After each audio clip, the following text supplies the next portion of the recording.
In this video, I'm going to break down the exact steps that I would take if I had a brand new LLC that I was trying to get business credit for to help scale my business with. Now, there's 4 pieces for all of this to work. And the first piece that we're going to be breaking down is going to be the business entity.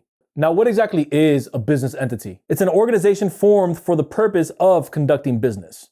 Now, 5 of the most common business entities that you probably are familiar with is going to be sole proprietorships, partnerships, LLCs or limited liability companies, you have S corporations, and you have C corporations if you're taking the incorporated route. Now, for the purpose of this video, since the majority of you guys are reaching out to me asking me, what would you do with the brand new LLC? That's exactly what we are going to be using as the case study for this video. Now, there's 6 important things that goes into forming a business entity properly. I want to give them to you right now. First up is the business name. This is going to be the name that you select when you register your business. So let's say if you have Irv's Ice Cream Shop and I'm doing an LLC, it'll be Irv's Ice Cream Shop Limited Liability Company or Irv's Ice Cream Shop LLC.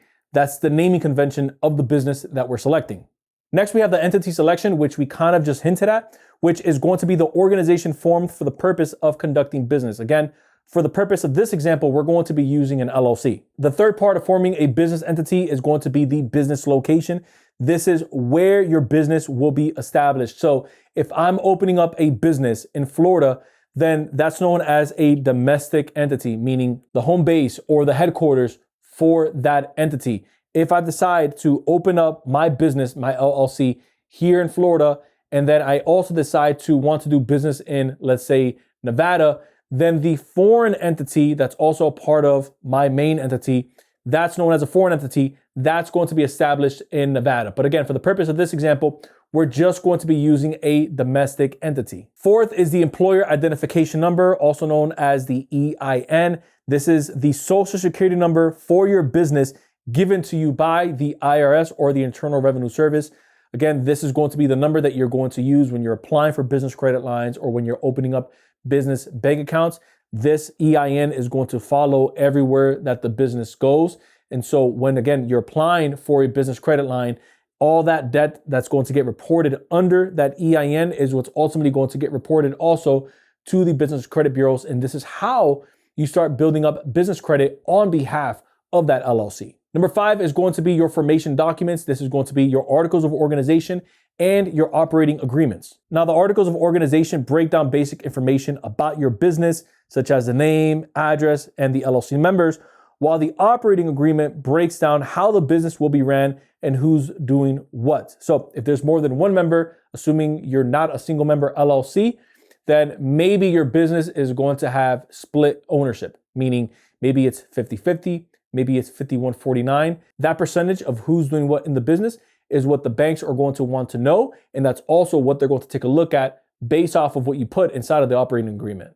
And the 6th thing that you want to have in place when you're forming a business entity is going to be a business bank account. Now, this bank account is what's going to be used to receive funds and process transactions specific to the business. So you're not going to be using this account to float personal funds through, to float anything that you're doing on the personal side with your personal life.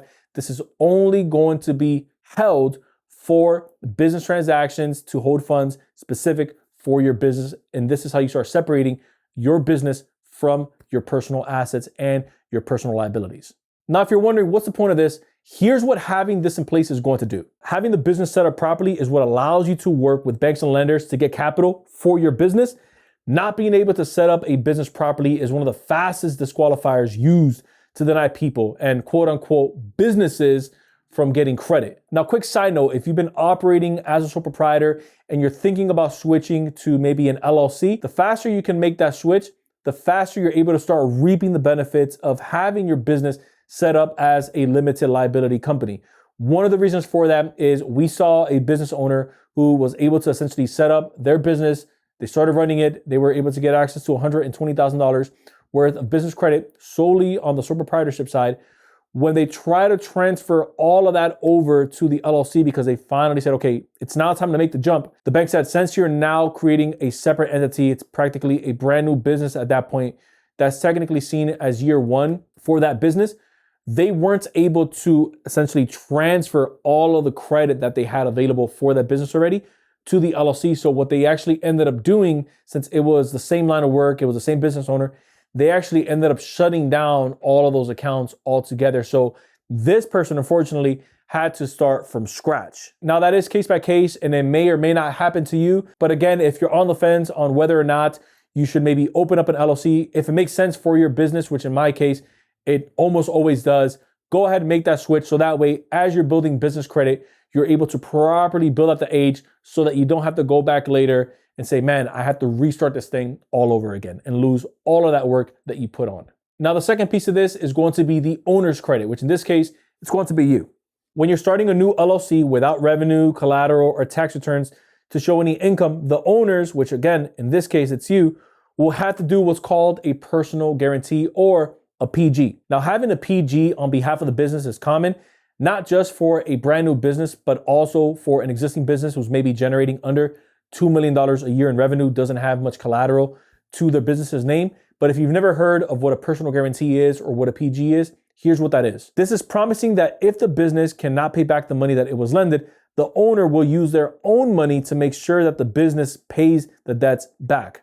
So what this means in the business world is that you're the parent for the LLC, since in the banking world, an LLC that's considered quote unquote a baby is an LLC that's under 2 years old and or a business generating under $2 million a year in gross annual revenue. So if you fit any one of those categories, then 99% of the time, you're going to have to personally guarantee on behalf of the business. Now I'm going to give you exactly how your personal credit profile needs to look in the eyes of the bank so that you can get access to funding. But I first want to break down the 5 C's that actually make up a personal credit profile. The first C is new credit. That makes up 10%. Personal FICO credit score ranges from 300 to 850 possible points. So the first component of the credit score is going to be new credit, which makes up 10% of the credit score. This is going to take a look at any new credit accounts that were recently opened or any credit inquiries. The second C is going to be credit types, which also makes up 10%. This is going to be what variations of credit do you have on your personal credit profile? Meaning, do you have personal auto loans? Do you have any regular installment loans? Do you just have revolving accounts like bank credit cards? And so banks like to see a nice blend, a nice mix of different types of accounts, because this is going to let them know how well you've done in managing debts as the business owner. The third piece of the credit score is length of credit history. This takes a look at how long your credit accounts have been active. And the last 2 pieces make up a total of 65% of your FICO score. You have your credit utilization, which makes up 30%. This is going to take a look at your credit limit and how much is currently being used. And then your payment history, which makes up 35%. This is going to take a look at whether or not you've been making your past payments on time. Now, I don't know about you, but I also like to see it from a points perspective. So if we're converting the percentages to points, here's how this breaks down. You have new credit at 10%, which makes up 85 points of the total 850. You have types of credit, which also makes up 10%. That's also 85 points. You have length of credit history. That's 15%, and that makes up 127.5 points. You have credit utilization or credit usage at 30%. That makes up 255 points. And then you have payment history at 35%, and that makes up 297.5 points. Now, I tell you this, but I don't just want you to focus on your credit score. You also want to pay attention to something called a credit profile. A business owner's credit profile is more important than just a credit score. Here's what I mean. I want you to think of your credit score kind of like a money grade. It's the number that shows of how good you are at using money. If the number is high, then that means that you're good at using money. If that number is low, then that means you're maybe not as careful with how you've been using the money that you've been given. Now, I want you to think of a credit profile kind of like a money story. It's like a book that talks about how you've actually been using the money that you've been given. It includes things like on-time payments, how much money you have access to, and how long you've been using that money for. This helps the person who wants to lend you money, which in this case is the bank. It lets them know and gives them the full picture of how good and diligent you've been at using the resources that, again, you've had access to up to this point. So let's use a real world example. We have business owner A and we have business owner B. Let's start with business owner A. Business owner A has a 790 credit score. They have one credit card with a total of $5,000 on it. It's only been open for about 2 years. They have no mortgages, no auto loans, and they have one revolving credit card with 0 installment accounts. Now let's take a look at business owner B. Business owner B also has a 790 credit score, but They have 6 credit cards, which again are revolving accounts with a total of $40,000 in available credit. They have 1 mortgage and 1 auto loan. So all things being equal, the type of business that they're involved in, the geographic location where they live, how long they've been in business, the structure of the business, funds in the accounts, the bank is going to prefer to do business with business owner B versus business owner A, even if they have the same exact credit score. If you're wondering why that is, it's because they've shown that they're able to manage more debts and a variety of debts over a longer period of time. And that's usually a clear indicator to the banks that if they're going to extend out a larger line of credit on the business side, then they're able to mitigate their risk with that business owner because they've shown previous responsibility. Now let's go back and put this together for what should be on your personal credit profile. You should have no less than 5 primary accounts. Now, we're not including authorized users and we're not including store cards. These are primary accounts that belong to you. You want to have at least 1 of the credit cards with total credit of at least $10,000 or more, at least 2 or more installment accounts. This can be a personal loan, a personal line of credit, an auto loan, or a mortgage or 2. 5 years of credit age, 10 to 20% of total credit usage. Ideally, the closer you can get that to 0, the better. And then absolutely no negative items like late payments, collections, charge-offs, or bankruptcies. Now let's head over to the third piece, which is the business itself. This is the part where a lot of people get excited because they have the business set up, but you want to know a couple of key things. And that's how you plan on making money, how you plan on turning a profit, and how you plan on growing the business. So with that in mind, you want to be able to answer the following questions because this is typically what a bank is going to want to know about you and your business. How much revenue you project to make in the next 12 months, what you're going to be selling or to who you're going to be selling to, and the monthly expenses that are going to go into your business to keep it going. Now, a lot of people talk about business plans and having these crazy 10, 15-page business plans, your 10-year vision. Look, I get that, but for the purpose of you getting access to business credit and for the purpose of you at least getting your business off the ground, I just recommend a simple 1-pager. And this is how I would break it down. You have the sales and marketing, which is going to provide an overview on your sales and marketing approach. So in other words, how you actually plan on getting leads and converting them into customers, AKA, how do you plan on bringing money into your LLC? You have your USP or your unique selling proposition.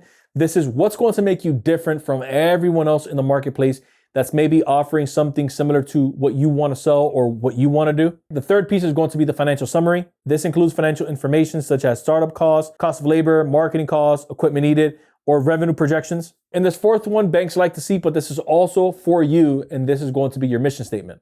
This describes the purpose and values of your business. In other words, what does your business exist to achieve? Now, a quick pro tip here. Don't get lost in all the nuts and bolts and small intricacies of how perfect the 1-pager needs to be. You just have to put everything on paper and just summarize it. It doesn't need to be anything too crazy. You don't want to get lost in this part because then you'll get lost with analysis by paralysis. So you just want to have something clear, concise, that's good enough to get you rocking and rolling. And you also want to adjust that 1-pager as needed for your business. So maybe you're not selling something, like you're not selling a product. Maybe you are in the real estate space, you're fixing and flipping. Even though it's kind of like a product, you're not physically making it. You're out there getting access to it and then redistributing it. So again, you want to go ahead and readjust this as needed. And now the fourth piece to bring this all together are going to be the banks. This is where we're going to get the money to help scale our business. Now, the reason why I left this for last is because it doesn't matter what bank you go to. It doesn't matter what lenders you speak to. It doesn't matter what bankers you have access to. If you don't have your personal credit in order, and if you don't have your business properly structured and properly formed, no bank is going to give you access to funding. So with that in mind, assuming the credit's in place, assuming our business is properly set up, there's 4 things that I like to know from the bank that I'm doing business with. The first one is accessibility. Is there a good amount of locations around me, or do I have to drive 4 hours? I like to know what's the support going to be like from that bank, especially for the industry that I'm involved in. I can tell you from experience, especially as you're building out and you're scaling your funding, one of the things that you like to do, and this is usually what I tell my clients, is you want to operationalize everything and you want to build out your portfolio and your network really of bankers. So the closer access you have, where maybe you have 3 banks across the street from where you typically do business, you can constantly walk in every quarter, constantly shake hands with those business bankers, get updates on maybe any new products that they're rolling out, and also get them updates on new revenue and new peaks that your business is generating. This is important because banks like to know that, hey, the clients that we're doing business with, are they actually turning a profit on the funds that we're giving them? Because in turn, this allows them to know if they can go ahead and go back in and either increase the amount that they're giving you or give you access to new lines altogether. Second thing I like to know about the banks I'm working with is funding variety. So what's the product selection like for the bank or the lending institution? Do they just have credit cards? Do they just have business lines of credit? Do they only do SBA products? Do they only do maybe businesses that have been established for 3-4 years? These are all things that I want to know because I don't want to waste my time with a bank or with the lending institution if they're not going to service my business. I also like to know what the deposit requirement is like because it also lets me kind of prepare myself, especially if I'm a startup, how much funds or like what my target needs to be initially when I'm first working with the bank. Here's a good rule of thumb for me. I like to see that they have at least one credit card and either a line of credit or a loan product for my industry. This is going to give me the best of both worlds. The third thing I want to find out about a bank is, are they community driven and industry focused? Some banks are only going to specialize in serving specific industries or specific geographic locations. Now, this is going to work exceptionally well if you're a startup because this is going to allow you to kind of skip the line and not have to compete against some of these bigger businesses. It's whenever you're dealing with a community bank or with a credit union, is they're typically, again, niche focused and they're also geographic focused. Here's how that plays out in the real world. Let's say you have Bank A and Bank A only services your town because there's only one in the entire state. That means that all other hundreds of thousands, if not millions of businesses that are inside of your industry, they're not going to be able to go into that bank and apply for the same type of funding that you want to get access to. That means that you have less competition and less pieces of the pie going out, which increases your approval odds because now you have less people going after the same pot. So don't just focus on some of these big banks that you're maybe seeing all over the place. There's riches in the niches. And then the fourth thing that I'm paying attention to with banks is relationship management. If your business requires a higher level of service or has complex financial needs, consider a bank that offers relationship management services for business clients, especially for my clients in that higher risk industry. So trucking, real estate, construction, even though those are fantastic businesses, and believe me, you can make a lot of money in those businesses because we see it, we work with these people. Those are typically seen as higher risk because of a variety of things. Those businesses are heavily impacted by what happens in a market. Meaning if the rates go up, the real estate market starts to take a hit. If maybe the supply chain takes a hit, then we know that maybe the trucking space, like their margins start to go down, meaning they start to make less money. If we're dealing with trucking, then banks know that that business is higher risk because even though they're constantly bringing in cash flow, the expenses that goes into running a successful trucking company is far higher than maybe somebody who's just selling digital consulting online or digital products online. The margins are totally skewed. And so what that means for you, if you feel that you are in a high risk industry, again, if you're going to be in real estate, construction, transportation, you're going to want to consider this because you're going to want to have that extra touch. So in the event, maybe you have an application that gets denied, they're able to tell you exactly why that application was kicked back by the underwriter, what changes need to happen in order for you to get that approval you're looking for, and so that you can rinse and repeat the process. So those are the 4 pieces that I would be looking at if I were opening up a brand new LLC, taking my funding from my first 0 to 50K, 0 to 100K and beyond this year. If you found value in this content, consider hitting that like button down below and share it with a fellow entrepreneur that you know is going to find value in this as well. Our channel has been growing from you, which has all been word of mouth. And so we greatly appreciate that. But again, until next time, everyone, I appreciate each and every single one of you that's been checking us out. We will see you in the next video.